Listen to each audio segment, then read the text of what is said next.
Travis Wayne Goodson. Excuse me. We're going to revisit the inverted pentagram. And yes, it's going to make Mormons uncomfortable.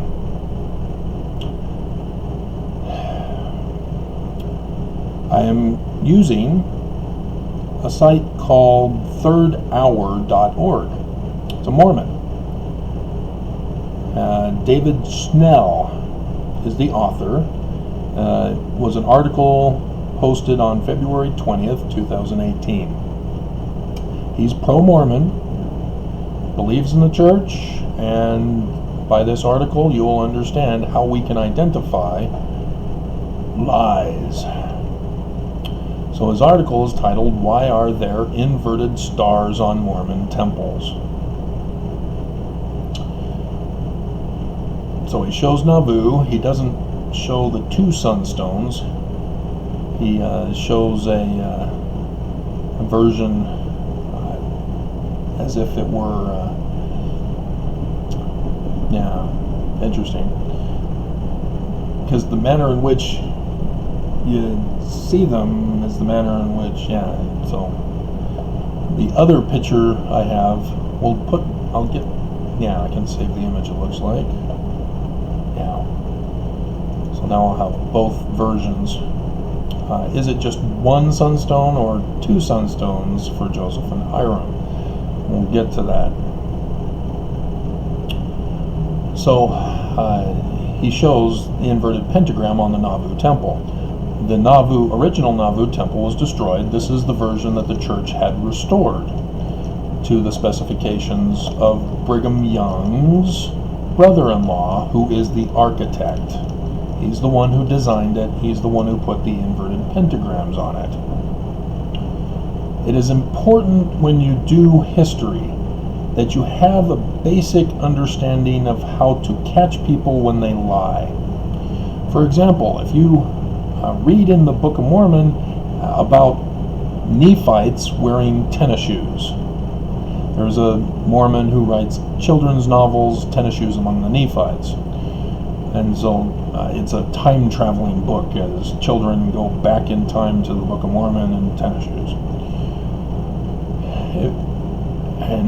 There's been lots of criticism about the Book of Mormon having European animals listed in what should have been North or South American or Central American, depending on where the Book of Mormon is supposed to geographically take place, instead of those animals. So those are the types of things that are necessary to know and require some extra information when you're doing history.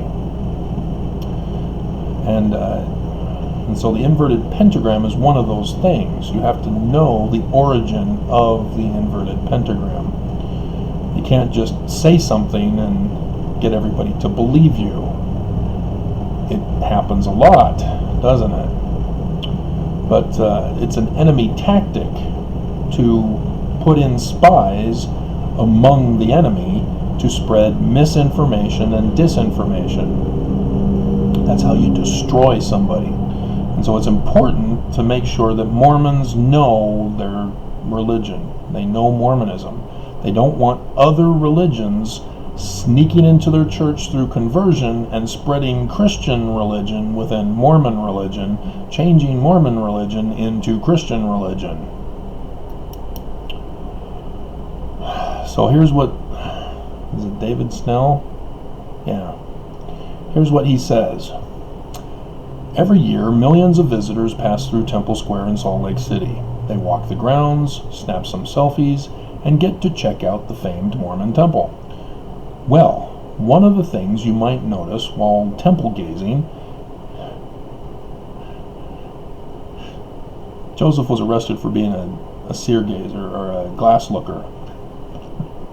Other people call it seer glazing or whatever, but anyway, is that its architecture is replete with symbolism.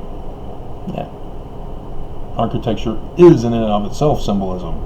Even if it has no external symbols, itself is symbolic.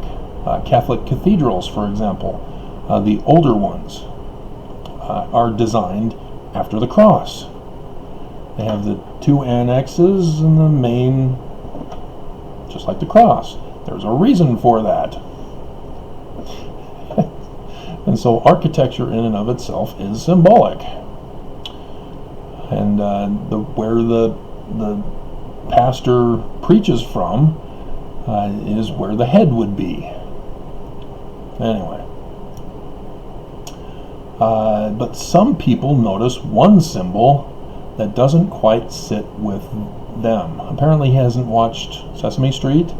One of these things is not like the other. One of these things just isn't the same. Can you guess which one is not like the other? Can you guess before the song is done? Before the song is done. Yeah.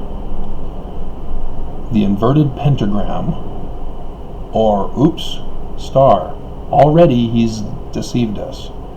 He's calling the inverted pentagram a star symbol, not a falling star symbol. He's already setting us on the mist of darkness, the paths with the mist of darkness, if you know the Tree of Life from the Book of Mormon. And then he has explanations for cult, Satanism, black magic. Sometimes that's the knee-jerk response to the questionable symbol. Sometimes. Try all the time. And frankly, it's understandable. Yeah, see, he's trying to minimize the horror of this symbol. The inverted pentagram has indeed become a symbol of Satanism. What do you mean, become? See, again, he's minimizing. He's trying to distract us. He's trying to send us off into the paths of darkness that lead to the filthy waters, that lead to the great and abominable, or the great and spacious building. These are the things you got to watch for when you listen to somebody give you words, which you then liken unto a seed in Alma chapter 32, starting in verse 28, and then use faith to identify truth from error, truth from lies. Okay, the inverted, let's see. Oh yeah, the inverted pentagram has indeed become a symbol of Satanism. Become a symbol of Satanism? Amongst other not good things. But it hasn't always been that way? What the hell are you talking about? See, this is where you need to do origin research on the symbol. Where would it come from? Why is it attached to Lucifer? He's using Satanism. He's not using Lucifer, is he? If he used Lucifer, then you'd have to know what is the meaning of Lucifer. Light bearer. From which language? Latin. And where is it found in a Latin text? Oh yeah, Isaiah. Yeah, the English translation has Lucifer. It's not translated as light bearer. How art thou fallen from heaven, O Lucifer? Fallen from heaven? Wait a minute. See where we're going here? What biblical text put Lucifer in Isaiah? Because it's not the Hebrew. It's the Latin Vulgate. That came out before the Hebrew text, by the way. That was before the Hebrew text. Remember that. The Latin Vulgate came at the end of 300 AD.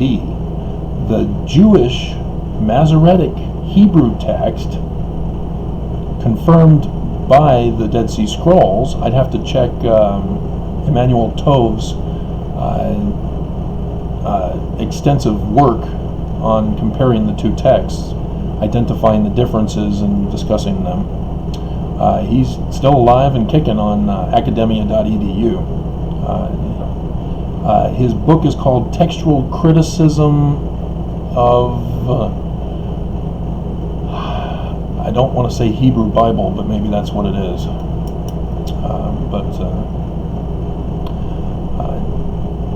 Yeah, he goes over the details.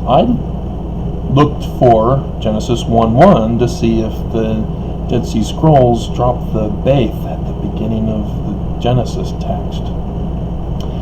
There was no Genesis text, apparently. Or at least not the very first sentence in Genesis.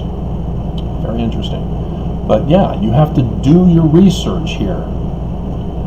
Why is he using Satanism? Why is he calling it a star rather than a falling star?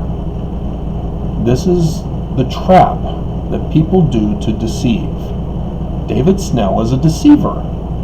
He's a Mormon, and he's deceiving us. He's a young guy. He has his picture here thing so that you can see who he is. My site is now gone. They sent me an email saying, your site is gone. We've taken it down. Church One.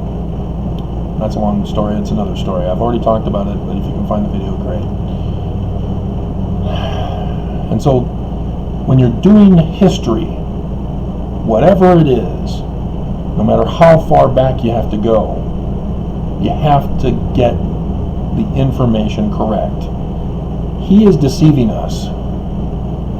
Now, I've already done the research, so I know he's deceiving us.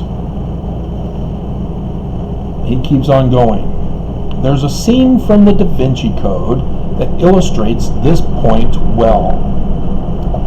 He does not go over the inverted pentagram. Tom Hanks is talking to a school class, giving a lecture on symbol origin. And he's sort of right, but he purposely deceives the audience, and the audience falls for it even after falling for it the first time. They keep falling for it again and again. This is all scripted. An author wrote the roles for these people to play, and so you have to understand that context. This isn't a real scholar giving a lecture here, and he doesn't go over the inverted pentagram. He goes over the Nazi symbol, he goes over ISIS feeding Horus, and everybody, the Nazi symbol came from India, and the Egyptians for the Madonna, and they call it Madonna. Lady Madonna, like a virgin. And so, no, it does not go over it well, talking about the inverted pentagram. He's distracting us. He's saying, oh, all these other examples have multiple meanings depending on who uses them. Exactly. So what is the origin of the inverted pentagram, not what the current one that the church is trying to promote for it? That's the point he's purposely missing and purposely using to deceive us with, is that the church has created a new definition for it. That's not Joseph who did that. So that we, as Mormons, can feel safe and warm and cozy when people say, oh, that's a symbol of Lucifer. Oh no, it's Jesus coming from heaven. No, it's revelation from heaven. No, it's a symbol of Lucifer.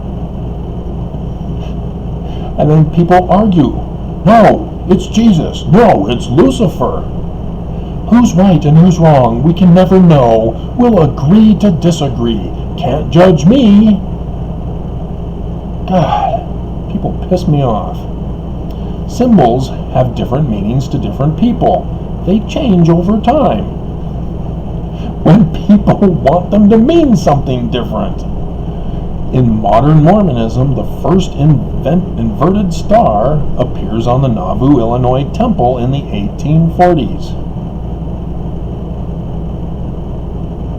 Catch that? He doesn't say the exact date. I told you already the answer. Brigham Young's brother-in-law was the architect. It was dedicated after Joseph Smith died. If you don't believe me, look it up on Wikipedia. The church site also tells you. So you have 2 or 3 witnesses that establish the truth of the dedication of the Nauvoo, Illinois temple as the 1st of May, 1840.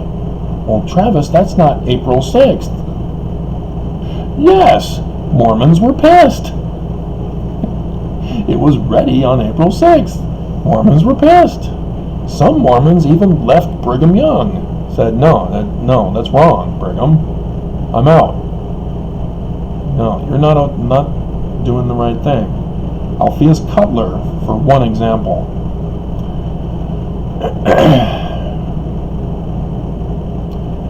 And so if you don't know May 1st, I recommend you do a Google search, events in history, 1 May.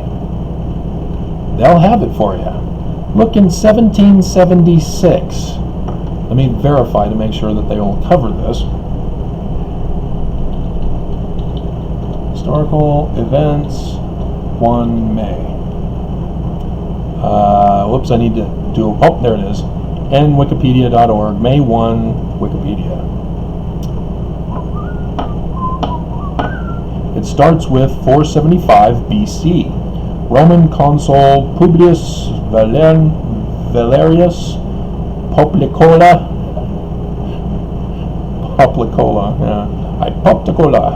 Pop Soda, celebrates a Roman triumph for his victory over Valii and the Sabines. So 1776, right? Here it is, May 1st. Establishment of the Illuminati in Ingolstadt, Upper Bavaria, by Jesuit taught Adam Weishaupt. I wonder if there's a connection. Again, if you're doing history, especially LDS church history, you're going to come across this and you're going to have to do some research on them.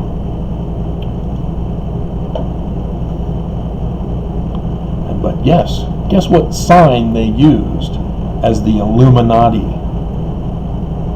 The light bearers. Let's see, where were we? The Church of Satan. Yeah, it's a thing. Copyrighted their version of the inverted pentagram as the official symbol of their church in 1983.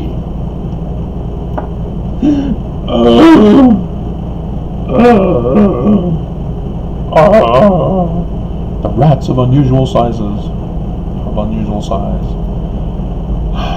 He doesn't mention Anton LaVey, who wrote the Satanic Bible. But again, do you see how far off he is from the origin? And he gets worse. Almost 150 years after it appeared in Mormon architecture. Oh, wow, I guess Mormon architecture then doesn't associate it with Lucifer.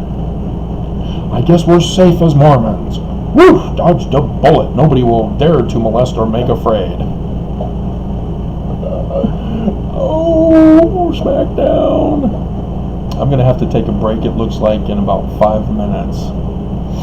If I'm not finished by then. So I'll just stop the video and then start it back up again. That data comes straight from their website, which I'm not going to hyperlink back to. Yeah, please don't, because you're sending off into the...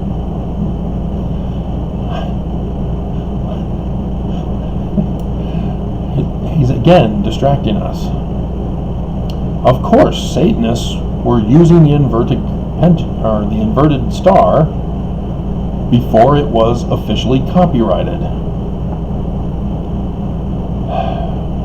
But the symbol's early association with Satanism still only trails back to the mid-1800s? What? Oh my God! So pay attention to the date here. To a man named Eliphas Levi, who didn't refer to the symbol in his published work until 1854. When was the Nauvoo temple dedicated? 1st of May, 1846, 2 years after Joseph died. And he says Joseph died in 1844. Inverted pentagrams on Mormon temples were around well before the symbol became popularly associated with evil. Are you sure? Are you sure? Mormon boy who has Mormon scriptures. Are you sure? I already told you it comes from Isaiah, chapter 14, verse 12. Let's see, the Book of Mormon. That has Isaiah in it. I wonder if it has... Oh, it does. Chapter 24 of 2nd Nephi. 2nd Nephi? Let me check. I may be wrong. I may be deceiving you. Yeah, I'm going right to 2nd Nephi here. 24. Yeah. 2nd Nephi 24, chapter or verse 12. How art thou fallen from heaven, O Lucifer, son of the morning? Art thou cut down to the ground, which did weaken the nations? For thou hast said in thine heart, I will ascend into heaven. I will exalt my throne. There's an interesting talk by Joseph Smith as he's ripping to shreds Brigham Young in July 2nd, 1839. He gets out of prison. Thomas B. Marsh, when you learn your church history, has been booted out. It had nothing to do with milk scrapings. He was booted out because he found out about the Danites, the secret combination in the Mormon church. And says, I want nothing to do with this church if that's what's going on. Who do you think had Joseph Smith falsely arrested? How would people know that Joseph had done certain crimes if they were done by others? Exactly. And then when you read about William Morgan, you go,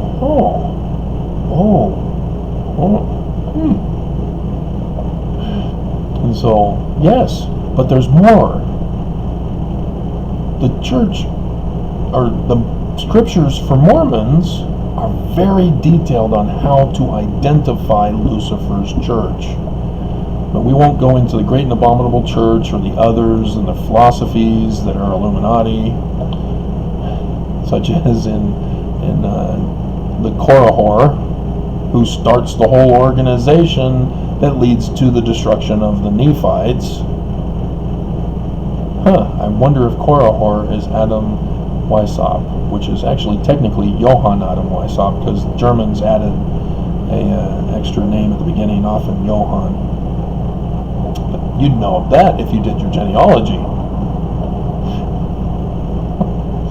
My Vollmer family, of whom John Solomon Vollmer was in the Carthage jail with Joseph Smith, gave him his single shot when Joseph directed him to go get the Nauvoo militia to help make sure that he gets to court without being killed.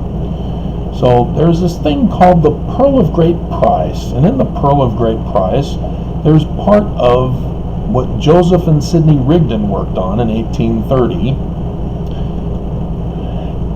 called Selections from the Book of Moses. And in chapter 4, I'm going to have to stop and I'll be back. Oh man, commercial. I should do a commercial. I know exactly what I'll use.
Alrighty, we're back to our regularly scheduled program.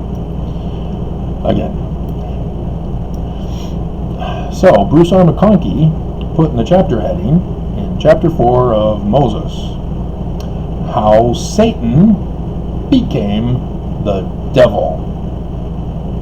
And then it goes contrary to section 20, verse 40. He tempts Eve. Bruce? You're putting this over Doctrine and Covenants? No, I'm not going to go into that. That's not, well, it ties into the bigger picture, but not for this video. We're already at 30 minutes. So let's read about how Satan became the devil. And I, the Lord God, spake unto Moses, saying, That's Satan, whom thou hast commanded in the name of mine only begotten. So they're reviewing the previous story that had just happened with Moses and Satan. The confrontation is the same which was from the beginning. Now in Mormonism that's called the premortal existence, with the council in heaven. And he came before me, saying, Behold, here am I, send me. I will be thy son, and I will redeem all mankind, that not one soul shall be lost. It's important to remember, because Mormons do not get it. Redeeming all mankind, nobody left behind. What is redemption referred to in Mormonism? The highest degree of the celestial kingdom. He is saying, I don't like this terrestrial and telestial kingdom stuff. I'm not even comfortable with levels within the celestial kingdom. Everybody needs the highest degree. Everybody gets a wife. There were women in the singles ward who said, oh great, I really want a husband. I don't care if it's polygamy, I just want a husband. It's not worth it. Trust me, I'm a guy. I know, it's not worth it. Anyway. And so, in verse 3, Wherefore, because that Satan rebelled against the 3 degrees of glory, rebelled against Heavenly Father, and it's not Adam, and sought to destroy the agency of man, which I, the Lord God, had given him, and also that I was on power only on. I caused that he should be what? Cast down? So Lucifer in Mormon religion is cast down. Cast down from where? Oh yeah, heaven. Falling star, symbol of an apostate, a rebel against the true church of God, the true stars. He was among the 12 stars in the council of heaven. Oh, Travis is going deep. Whoa. Yeah. It's in the Egyptian documents too, by the way. Mormons don't care about that, do you?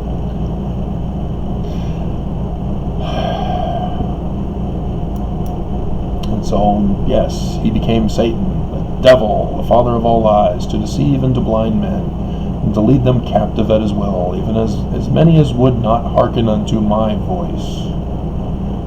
We have to meet God up in heaven through revelation. It does not condescend to us. I'm down here, you have to come to my level, wallow in the mud. When they go low, you kick them.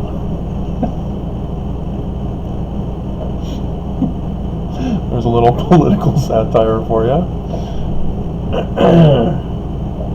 And so this is Mormon doctrine, guys. Lucifer fell from heaven. He's a falling star. Where else do we learn about stars being associated with the 12?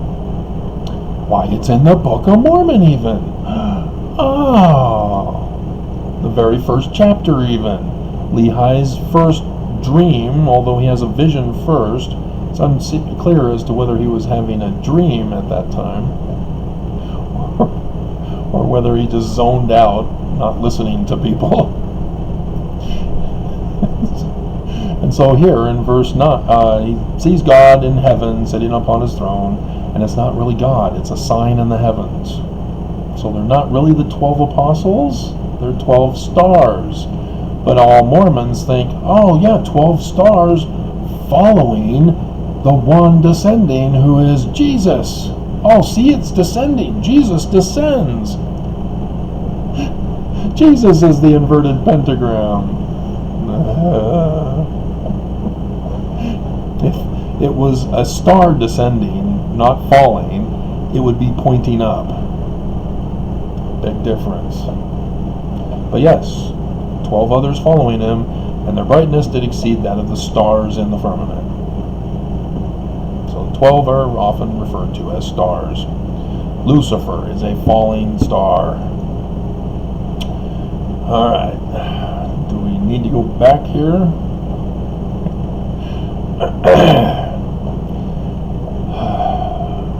And so this is what's necessary to do actual research. This David guy just is shameful. Just shameful. But he keeps on going. Why? What are you doing? Stop. You're already destroying the church. A lot of different Mormon temples feature stars. Oh wow, do they? Some are right side up, some are upside down. If by chance you meet a star, do not let it stay. Quickly turn it upside down. Some stars feature dozens of stars. Really, a dozen? What would a dozen refer to? Some only have a few. You know, like 3? See, come on, man. Give us details. Don't just throw stuff out there. Oh, yeah, there's stars, planets, comets, space aliens. You know, come on, be specific. You know, this is a blog, so I understand. It's not the official church that's coming out with this. This is just a Mormon. Their meaning can be different depending on their number, orientation, and position on the temple. Yes, if it's pointing down, it's Lucifer. But here are just a few things we know some of them represent. Oh?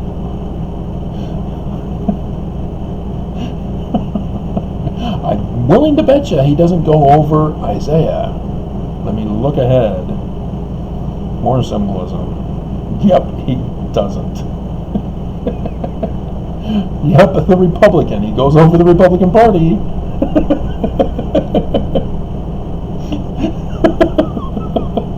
And Arkansas, they have one star pointing down. What are they doing? Oh, man.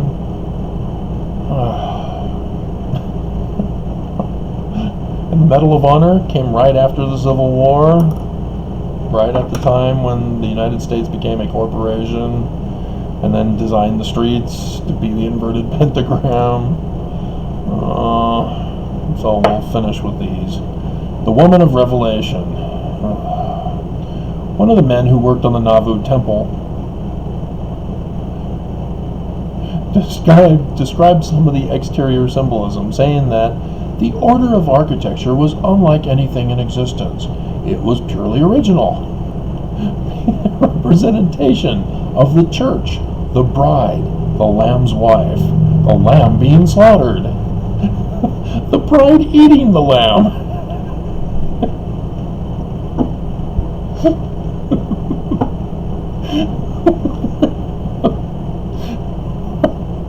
Oh no. And so yes, he thinks that John chapter 12, the woman clothed with the sun, moon under her feet, crown of 12 stars. This is portrayed in beautifully cut stone on this grand temple. According to Fair Mormon. Oh, whoops. Were they the men that worked on the Nauvoo temple? No. And so now all of a sudden he threw in Fair Mormon amongst this quote.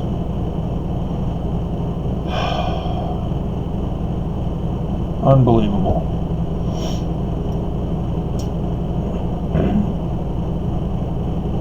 You can't mess up references like this.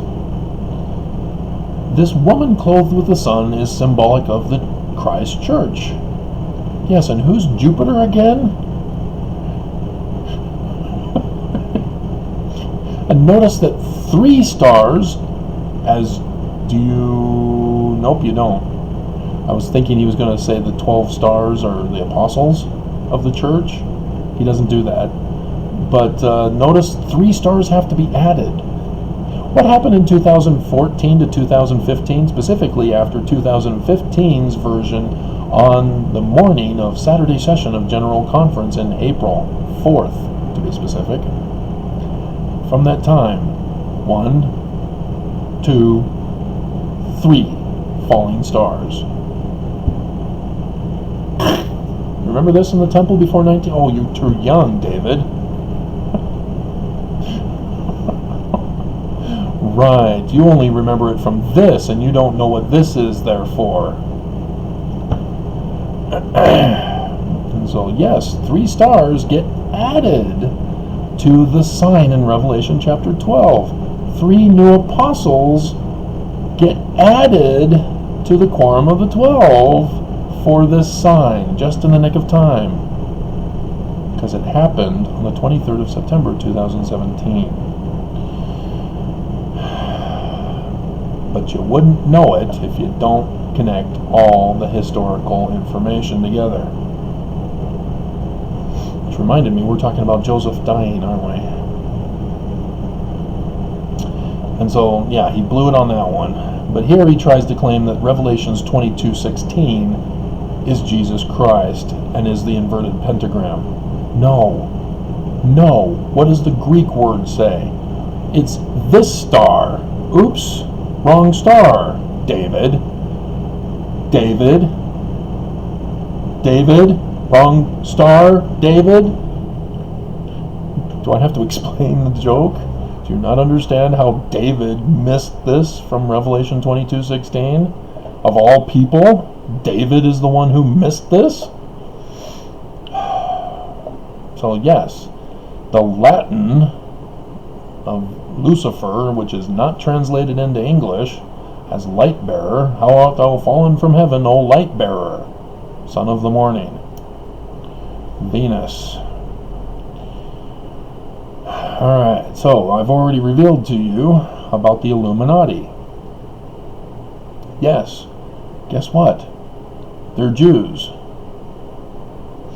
They're also of the Jesuit order, didn't it say that? Which is very interesting. Historical event May 1st. Let's go down to May 1st Wikipedia. And 1776. A Jesuit taught Adam Weishaupt. He was Jewish and apparently also was a Jesuit, which is interesting. The Society of Jesus is a religious order of the Catholic Church headquartered in Rome. It was founded by Ignatius of Loyola, and 6 companions with the approval of Pope John Paul III in 1540. Members are called Jesuits. Society is engaged in the secret society of destruction around the world. So this is why the Jesuits often get portrayed with political leaders as trying to destroy the world, is because it comes from the Illuminati. So yes, he was a German Jew, which is where the banker thing comes in. Jews were not allowed to own property, so they often went into banking. And then that's where the Rothschilds fit in with the Illuminati. It's because they were also German Jews, and Amherst, the original father who moved to England from the German area and because of the persecution that was going on, and then gave birth to Nathaniel, the firstborn, who then took over upon his death and was involved in paying the Brits to have war in 1812, of which William Morgan was a part of, when you study William Morgan's history. That's why they call him Captain William Morgan. Canandaigua, New York, guys. I've gone over this before with LDS Church history. It is the keystone of LDS Church history, like the inverted pentagram is the keystone of the Salt Lake Temple. He didn't seem to mention that, did he, David Snell?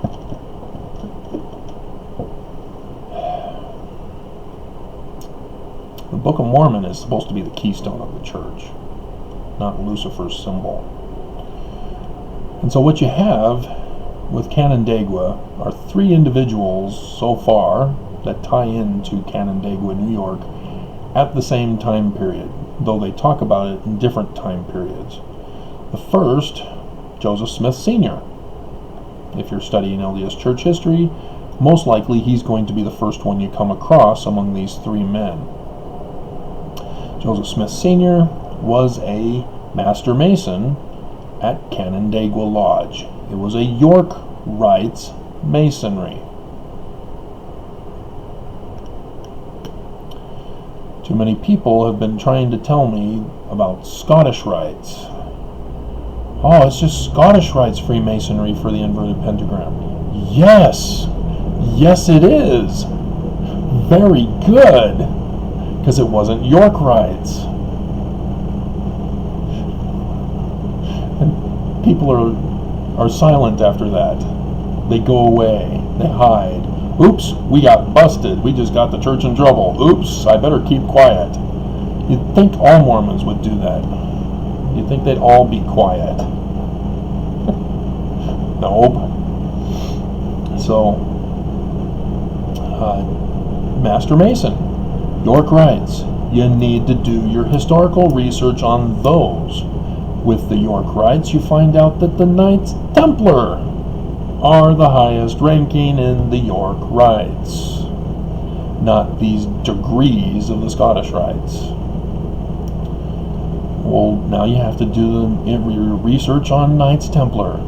So pull out your Mighty Python and Holy Grail DVD or stream it wherever streaming has it. I got my own digital version converted from the DVD I got. And so, yes, they're looking for the Holy Grail. And Da Vinci Code, as David Snell brought out, goes over that as well. It is the bloodline in French. And the bloodline is, just as the Da Vinci Code said, a descendant of sort of Jesus Christ, but they're making her out to be a supernatural being with magical powers of curing him of his fear of enclosed spaces.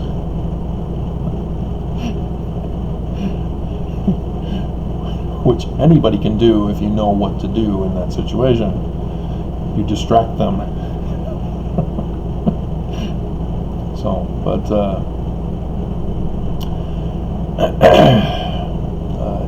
yes, it's sort of true.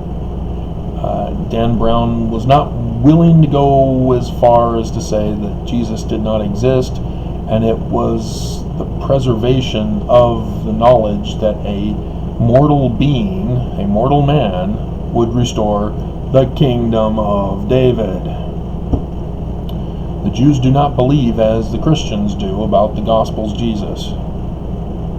The Jews see him as a failure. He did not save the Jews. The Jews got slaughtered by the Romans. And yet the Christians are trying to tell the Jews, as Matthew specifically, oh yeah, it's the sign of Isaiah. It was the birth, not a sign. But then in 24, he's now saying, oh, there's going to be a sign in the heaven of this. What? What? What are you doing? So, Matthew messes it up, thinking he's going to convert Jews to Christianity. Can't fool them. And so, yes, you have to learn all of this information. if you're going to do an accurate, thorough research to find out the truth. Not just believe what some knucklehead on the internet, like David Snell, tells you. Oh, it's a symbol of Jesus. Oh, it's a symbol of revelation. Oh, it's good. You remember Isaiah talking about in the latter days people called good evil and evil good? Way to go, David. Fulfilled scriptural prophecy. Woo! And that's in the Book of Mormon, by the way. So what is it with this Book of Mormon being treasure plates buried in the hills, in caves, in Egyptian Knights Templar? No, you're Knights Templar. That's where it comes from. So now we come across, I don't know if the website does, but you may have heard.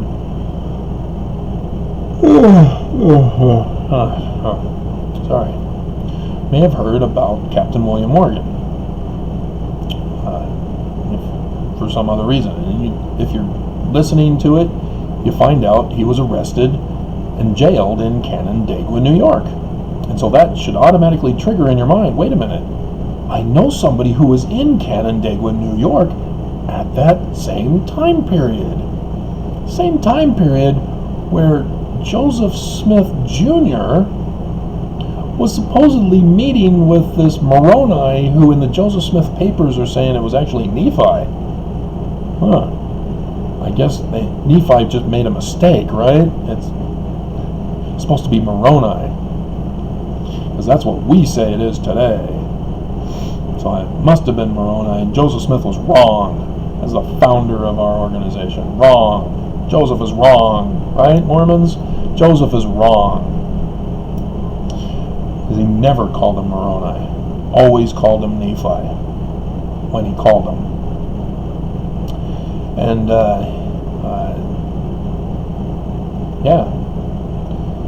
from 1823, when he first met Moroni, appearing in his room all by himself without his siblings there. And if, again, you need to know who was on the farm and the architecture of the home. When you learn the architecture of the home, there are only 2 rooms. One for mom and dad, the other for all the kids. Beds all along. I think the Partridge Family, I'm not sure, my siblings and my mom watched it upstairs while I watched, Miami Vice, Simon & Simon, Magnum P.I., the cool stuff.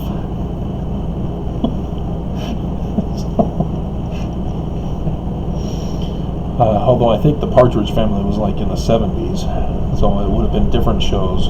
Battlestar Galactica, maybe. Something like that. V came out in the early 80s. But whatever it was, they watched their shows with mom upstairs in her bedroom. I had dominion over the living room. Anyway, distraction. So, yeah, William Morgan, there in Canandaigua, as Joseph Smith is there in Canandaigua as the Master Mason. And you understand why he got his farm when you understand William Morgan's book, that's attributed to him anyway. He was arrested to prevent him from publishing the book. And yet he published it after disappearing? Or maybe the Batavian Press wanted to recoup the money they lost in investing in him and published that as a cover. And had somebody else in charge of writing a book about a certain warning that he was being arrested for. I wonder who could have been involved with that. Oh, maybe something in that book, Illustrations of Masonry by William Morgan, published by the Batavian Press, has a clue. Yes, a Master Mason does all the ceremonies. He officiates and everything. And as a Master Mason, you are taken care of. Your family is taken care of. If you're poor, you are helped. So yes, Joseph Smith Sr. was poor. They helped him. When he became a master mason, he was given the farm. And then he still blew it. And another guy had to take over the farm and allow him to stay there, but not work the farm anymore. And they built a bigger house across the path. And then there's this coopersmith shop. I wonder if Travis did a correction from his book and did a video series with a playlist, Coopersmith Shop, on his channel. Who is this Travis? I wonder. Yes, because of the need for copper, which does not spark fires, with gunpowder, which would be necessary for a certain infiltration into America through the Scottish Rites Lodge to take over and destroy America by putting a puppet king on the throne of America one day in the future. In the year when, sign of the Son of Man, right there in the beginning, Mormons, Book of Mormon, right in the first page. And remember, that's the revision. Remember the 116 pages? Martin Harris destroyed them. It wasn't his wife. Everybody blames the woman back then. Women had no power. They were not allowed to own things, do anything. They were worse than Jews were being treated. Jews at least could run a bank business. But women, no, they can't run their own business. What are they thinking of? You can be a madam in a brothel. That's where you get to go if you don't have a husband. That's how poorly women were treated back then. And so Emma was very brave to try to save herself and not go with Brigham and live on her own, taking care of her kids. She had others helping her, but without that help, no. But that's how much she hated Brigham Young. And Joseph Smith called him Judas, trying to exalt himself. And Willard Richards was the writer, purposely left out certain things. But when you know church history, you know what's going on. And so, yes, Heber C. Kimball, the first counselor after Joseph is assassinated. In a murder investigation, you always try to follow the money. You try to see who benefited from the criminal activity that took place. And the only one that benefited was Brigham and his Danites, of whom also benefited. I mean, they can magically take upon themselves the mantle of prophet, seer, revelator, just not translator, because they want nothing to do with translation. They don't care about that at all. Spencer W. Kimball later would take out the Apocrypha. They don't want us to have Scripture. Screw Scripture. Obey us. We're their leaders. Benson comes out with the fundamentals of following the prophet. Screw the Scriptures. Screw Jesus. Go over them again. Pay close attention.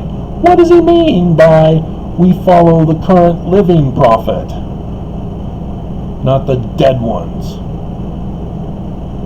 What does he mean by that? We don't follow the Scriptures because those are all dead prophets. What does he mean when he says that? He's not even the president of the church. He's an apostle giving a talk at BYU. Are we supposed to listen to him? Then I can throw in Oaks and cause even more confusion with what he said. I think it was October conference when he pulled that stunt.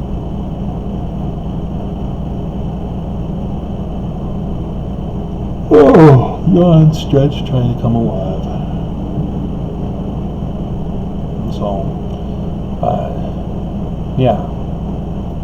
We're now at an hour.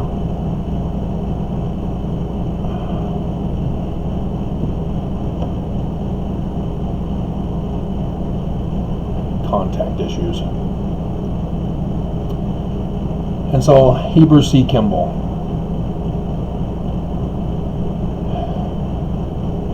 You've already done the research on the Knights Templar, Freemasonry, the Scottish Rites, William Morgan, the Book of Mormon, Martin Harris destroying the 116 pages. You've learned about the New Israelites in Vermont, where Joseph Smith Sr. Learned about star charts of Jewish mysticism, the Tree of Life, and Joseph Jr.'s rocks in a hat trick, because he couldn't make money off of it. He just said, "Hey Joseph, look at what you can do. Stick your head in a hat. Go play outside. Leave me alone. Impress your friends. Take something of theirs, hide it, and then use your magic hat to impress them with how you're able to find their missing toys." Yeah, that's exactly how it was done. It had nothing to do with, "Oh, hail Satan, full of grace and power, we worship thee. Appear before us and grant us thy bountiful blessings from heaven." No, it had nothing to do with that. The Holiness to the Lord parchment was a star chart. It was not something you'd do an inverted pentagram on the ground and burn candles and say prayers to Lucifer. Yes, I'm referring to Mormonism and the magic world view. Dear God. Knights Templar. Focus. Knights Templar. Because you'll also learn about a certain well in Canada on the East Coast, one of those island provinces, where the Knights Templar built a well, and when people went down into the well to see what was in there, they found at one level a carving telling them that below this point there is treasure. Treasure in a well? Huh, that's interesting. Joseph found his rocks in a hat trick as he was digging a well for Martin Harris on his farm. Huh, interesting. And so, yeah, they tried to go below, filled up with water. It was booby-trapped. But they didn't go to southern Illinois in those caves. Joseph also talked about cave in the Hill Cumorah with a whole bunch of treasure plates in Egyptian. Huh, are we sure it was the Hill Cumorah right there above the farm, or maybe it was in southern Illinois? Interesting point. Southern Illinois, if we use the star charts, as the Book of Mormon gives us the exact date of when the first total solar eclipse would then cross the third day of darkness on 2024, April 8th. Not April 6th, Mormons. Crosses in southern Illinois. I'm sure it's all just a coincidence. Because the first one, 21st of August, 2017. Oh, that's President Monson's birthday. Huh. His death day also is filled with signs from Revelation chapter 12. Stars fall from the tail of the dragon. Huh, stars falling? Monson dies? Mars is at the top of the scale of Libra as the judge. Wait. Nelson became the president of the church after Monson died. You don't suppose that Mars is Nelson in symbolic... But wait a minute. When he went and talked to the youth and organized the youth battalion just like the Hitler youth, his Mars planet was at the mouth of the goat beast of Lucifer. Huh. But that would mean that Nelson is bad. I'm sure that's just a coincidence, right? There is no book called Mormonism and the Swastika with YouTube videos going over what the church did to support Nazi Germany and punish Mormons who tried to free Jews. He's starting to make the picture connection here. You have Heber C. Kimball telling us a whole bunch of BS on his website, which is most likely what the family allowed to be permitted to be written. When you understand the true history of all the different things he's talking about with Masonry, you realize he's just lying. Every single thing he claims, from being Master Mason, because he doesn't say he's a Master Mason, he said he went through the first 3 degrees in the first year in 1823. What happened in 1823? Joseph Smith apparently met Nephi? And then the next year, he goes to the Canandaigua Lodge, which is York rights, not Scottish rights in Victor Flats. Because they zoned it. You can't have a York and a Scottish in the same town or in the same strip. Not allowed. And so, yeah, he goes there and says, I'm at 3rd level, I want to be a Royal Ark. Wait, Royal Ark in New York is 7. He's skipping 4, 5, and 6? How do you skip? Why were the Warsaw Lodge members in 1842 pissed off with the Grand Master for elevating Joseph to 3 degrees in 1 or 2 days? Yeah, how long had they been in there, and why weren't they Master Masons? Why are you letting this guy become a Master Mason? They were pissed. There are processes. Joseph Sr. took 18 years to become a Master Mason. You just don't do it. And yet Hiram's, oh yeah, I did it. Yeah, I went to the Canandaigua Lodge. I wanted to be a 7th rank Royal Ark. He doesn't say 7th rank. He doesn't say Joseph Smith Sr. was the one he went to, because he's the one who has to approve it. He doesn't mention the names, or the family doesn't mention the names. He just lies, or the family lies for him, because maybe he did tell the truth. Maybe the family knows that their 3rd great-grandfather slaughtered Joseph Smith and took over his organization, being part of the Illuminati, Scottish Rites.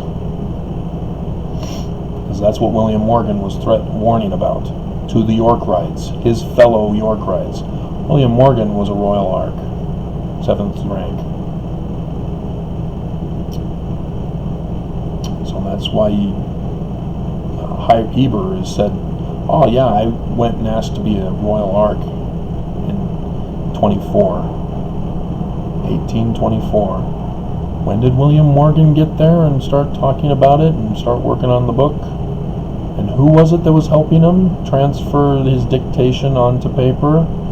And then the paper needed to be put on copper plates, and those copper plates given to the print press so that it can be published into a book. And the copper plates were about the size of the Book of Mormon plates. Isn't that interesting? Do you see what's going on here? The Illuminati, who took upon them the symbol of Lucifer as the Illuminati, the light bearers, Lucifer, designed to destroy and create new world orders. Their plot was to destroy America that had declared independence. They wanted to return it to a monarchy, puppet king on the throne of America, to destroy it and start a new world order. And the sign of the Son of Man is in the 1st year of the reign of King Zedekiah in the Book of Mormon, with the addition of God. And who's the father of Saturn? Is the father sitting on the throne, which is Ophiuchus, because Virgo is Virgo, the Virgin is Virgo. The Book of Mormon was trying to warn us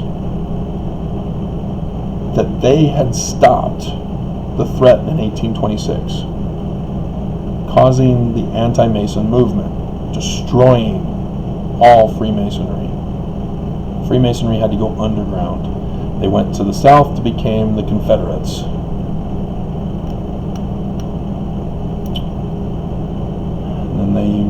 after losing the Civil War, then they became the KKK. And then they became Democrats. And they became Nazis. And then they became Republicans. And then they became neo-Nazis, leaving behind people in each group. They were just taking over group after group after group. Those in the other groups stay behind to maintain that group, and then they spread out to other groups so that everybody can be put in place in time for when the sign occurs.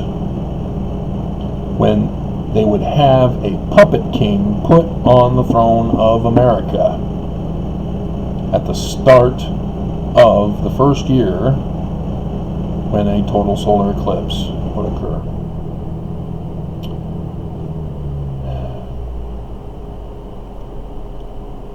It's old Carthage jail. Now that you know that the Danites of Brigham Young and Heber C. Kimball were the secret combination that had infiltrated their church with the sole purpose of destroying it and taking it over. That's their modus operandi. That's what they do. They destroy and then rise from the ashes with a new world order of oppression, doctrine of Lucifer. Albert Pike confirmed it all in his letter to Giuseppe Mazzini. And so you have Carthage jail. Willard Richards and John Taylor weren't arrested. They weren't there to be arrested. It was just Joseph and Hiram. And they turned themselves in. Willard and John were a part of Brigham's already condemned quorum of missionaries. They had the keys of the kingdom only to preach the gospel. They didn't have the key of the office of Moses.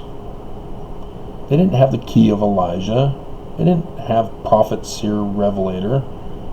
Hiram had patriarch along with prophet, seer, revelator. Joseph had translator. Section 124.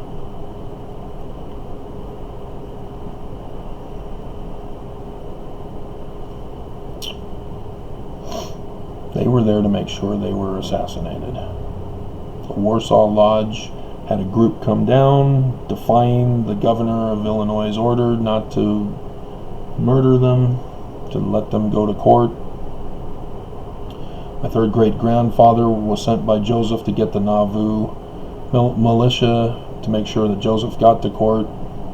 He left them his single shot pistol. Another guy came to the jail, gave Joseph his 6-shooter. Joseph gave Hiram, my third great grandfather's single shot. The mob then came. Their rifles, because you have to do your history of the early 1800s, mid 1800s rifles in the militia, and they're long. They don't fit to shoot as the church claims they were doing, sticking them through the door and shooting. You know, you put the ball in, you put the gunpowder, you pack it in. Or gunpowder first and then the ball. And then you have to light it. One at a time. So these claims of Willard and John not only contradicted each other, they were also incorrect on the information that they were given. There was no way that could have happened the way they were saying. A passerby said he saw the mob gather outside of the jail. The leader of the mob said, "They're unarmed, put your guns down and go up and get them." He saw that they went in. He heard 3 balls get shot. He saw the mob come running out. 3 people had been hit. Gallon H. Oakes, you might remember him as being our current first counselor. He wrote a book on the Carthage jail, and readily acknowledged that yes, indeed, Joseph was at the top of the stairs, but he tries to adjust the timing and order of events to get away with what really happened. There were no Mormons who were witnesses other than William and John Taylor, and William and John Taylor did not go to the trial. They gave their own witness statements, and they didn't go. And they contradicted each other and whatever. You think they would have gotten their story straight. And so Joseph and Hiram now have pistols. And you would assume Willard and John don't have pistols. And so when you factor in, Joseph would have been at the top of the stairs from the beginning. That they wouldn't have rushed up the stairs, sticking their rifles through the door and shooting over and over again without reloading and such. Then you realize, wait a minute, there's a different story of events going on. You have Joseph meeting them at the top of the stairs at the beginning when they go up. He shoots, boom, boom, boom, hits 3 people. They get taken out, they rush out. Joseph then sees Hiram on the floor. He's dead. He's been shot. Well, who shot him? It wasn't the mob. They were rushing up the stairs. Joseph chased him out with 3 balls. He's still got 3 more balls in his chamber. He sees Hiram on the floor. What happened to the 3 extra balls in his chamber? Who else gets shot in the room? Which couldn't have been by the mob, because they got chased out by Joseph, shooting 3 balls. John Taylor is now hit. The pocket watch is a pistol shot size, not a rifle shot size. And so they try to say, oh, this was done at another time. He just carries it around with him, as it doesn't work.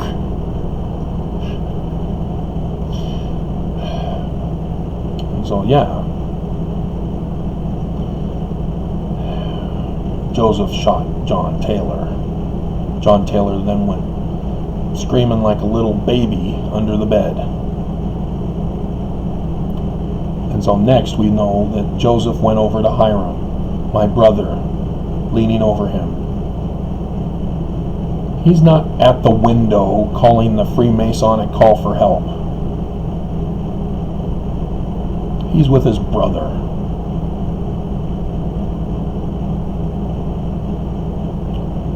And so what happened?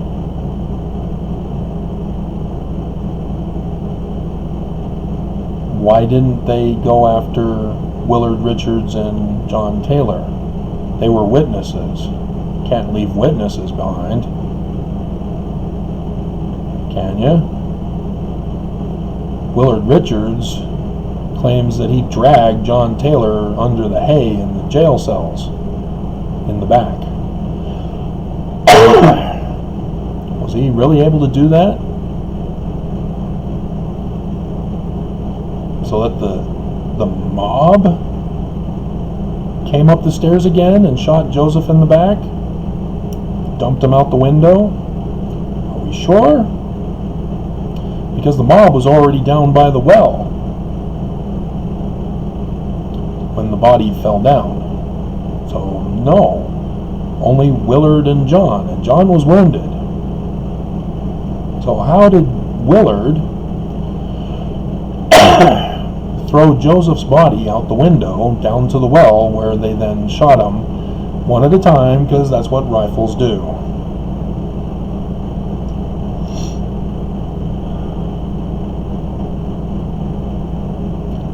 He got a gun, didn't he? He has a pistol. How did he get that pistol? Well, after Joseph got the 6-shooter, there's this incident where they talk about how Joseph wanted some wine. And so Willard Richards, he's not under arrest. He went outside, downstairs to the office where the guards are, and ordered wine. And there's the receipt still remaining to this day. He had gotten some wine. Are we sure that's all he got? Or are we going to try to create some narrative that didn't exist? That doesn't fit the facts? That now causes confusion in the story? That now leads to more questions that need to be answered? Or is Occam's razor what needs to be applied here? Willard Richards got himself his own gun. And you can try to claim that all he wanted to protect himself too. He didn't want to be without a gun. But why did he keep it a secret from Joseph and Hiram? Why didn't he help shoot? Why is Joseph shot in the back and then shot by the other guys at the bottom at the well there, downstairs? He had to get his body thrown out the window. So, yeah. That's why the Nauvoo Temple has 2 sunstones with 2 inverted pentagrams above them, then Jewish stars on the awning, railing, whatever it's called, the architectural term. And then in the middle between them is a stained glass window of the inverted pentagram, clearly the leader. And then the 2 other inverted pentagrams at his side, one on the right, one on the left, above 2 sunstones. Guess who the sunstones represent symbolically? Joseph and Hiram. Guess what having an inverted pentagram above them means? It means conquered. An inverted pentagram is Venus. I should have an hour. Still have an order coming. I may come sooner. Let me check here. And then the Jewish star, referring to the Jewish understanding of things, not the Christian Gospels interpretation of things. Okay, yeah, it's not. It's a bit later.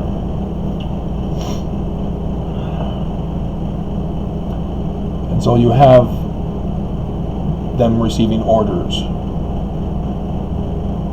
from a main inverted pentagram, as the 2 inverted pentagrams are Willard Richards and John Taylor. John Taylor is the one who wrestled my 3rd great-grandfather's pistol with Hiram, and Hiram got shot up here. Hiram was also shot right around this area. How did that happen? So you know there's a blood stain on the floor where Hiram was lying? Well, if he got shot up here, then there wouldn't be a blood stain on the floor. This is what happens when you do forensic investigation. You know, blood splatter and all that. It's great. I'm watching Rizzoli and Isles currently. And there's other shows that also go over forensic investigation. Hiram was lying on the floor when Joseph came into the room again, mourning the loss of his brother, as he had chased John Taylor under the bed. The single shot was now gone. The 6-shooter was now emptied. Willard Richards had a 6-shooter himself. Shot Joseph in the back with up to 5 balls, dumped the body out the window where the mob then shot him, and so then came back over Hiram's dead body and shot him point blank range down, causing the blood stain on the floor, of which Heber C. Kimball is the one responsible for taking the plaque out and trying to clean off the blood, as they used to declare it as Joseph Smith's blood. It's Hiram's.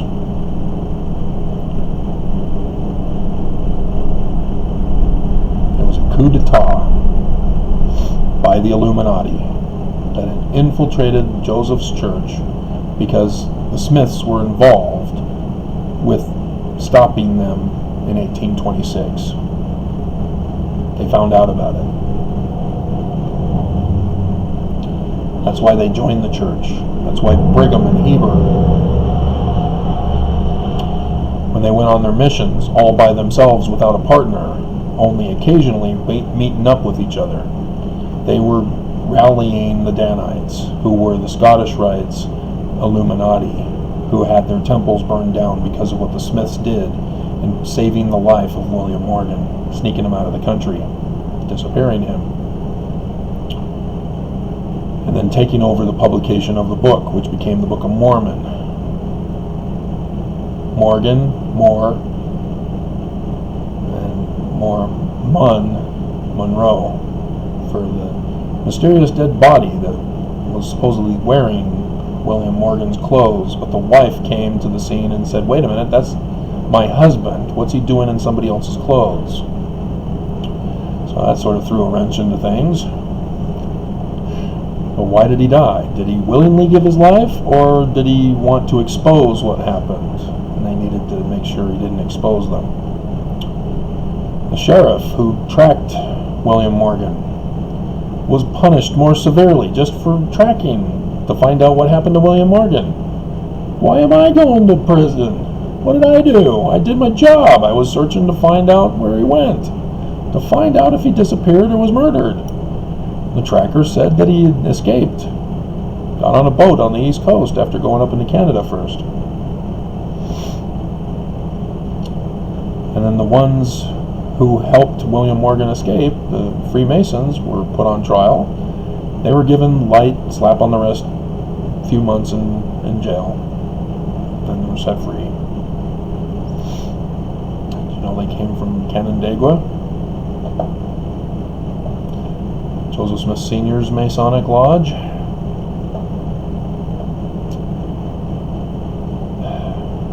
So, alrighty, that's it. You have to pay attention when people make a claim. You need to make sure you understand how to fact check it. If they say that there's tennis shoes among the Nephites, you need to understand, no, tennis shoes were invented. Let's check and find out. We have Google. Let's see how good Google is on this. When were tennis shoes invented? 1917. No, 1916, Keds.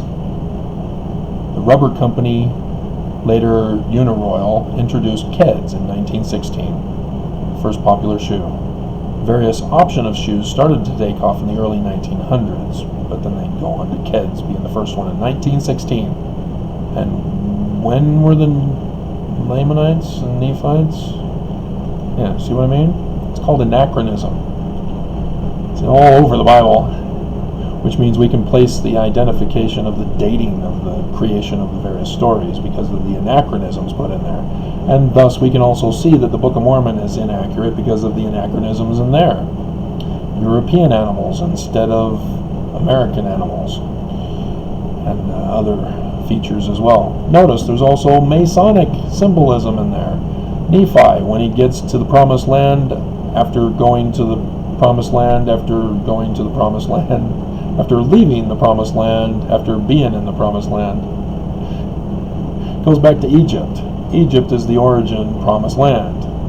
And then under Moses, they go to Jerusalem to be the Promised Land. And then Lehi takes his family to the top of the Red Sea, not with Nephi. That's now the Promised Land. And then Nephi is born, and Lehi sends him back. And then they go to another Promised Land in Bountiful, across from Saudi Arabia. And then Nephi takes over and says, hey, we're going to another Promised Land. Go to America. And then, hey, we're going to another Promised Land because Laman wants me dead. The Exodus pattern in the Book of Mormon. So, yeah. And then Knights Templar, you gotta know about the Kensington stone.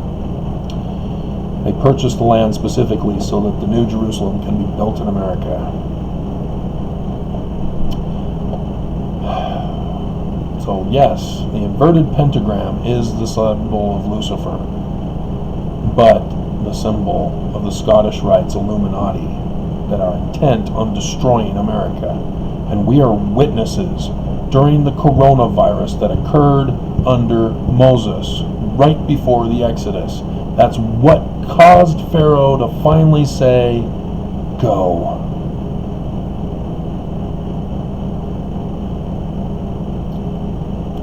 And so it's sad. It doesn't trigger me. It's sad to see Mormons put a thumbs down on my videos as I'm trying to warn you, as I'm trying to educate you, as I'm trying to help you understand. This is it. This is what we are called Latter-day Saints for. But you get caught up in the church of the Lucifer, the church of the devil, the great and abominable church. Has many different names. They lie, they deceive, and you don't fact check them. With faith, what is our doctrine on faith? Is it faith without works? Because that's how you're treating Moroni chapter 10, verses 4 and 5. You call works first, then faith. And then faith becomes knowledge. You read, study, pray, you get revelation. I'm done. I don't need to do anything with the word. Alma chapter 32, starting in verse 28. We will liken the word unto a seed. Seed isn't the fruit. It's in a fruit. That's how the cycle continues. You have to plant the seed and grow it. If you taste the fruit and it's gross, and you spit it out, you don't plant those seeds anymore. You know that that word is bad. So,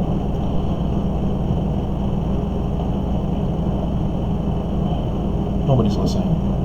Nobody's listening.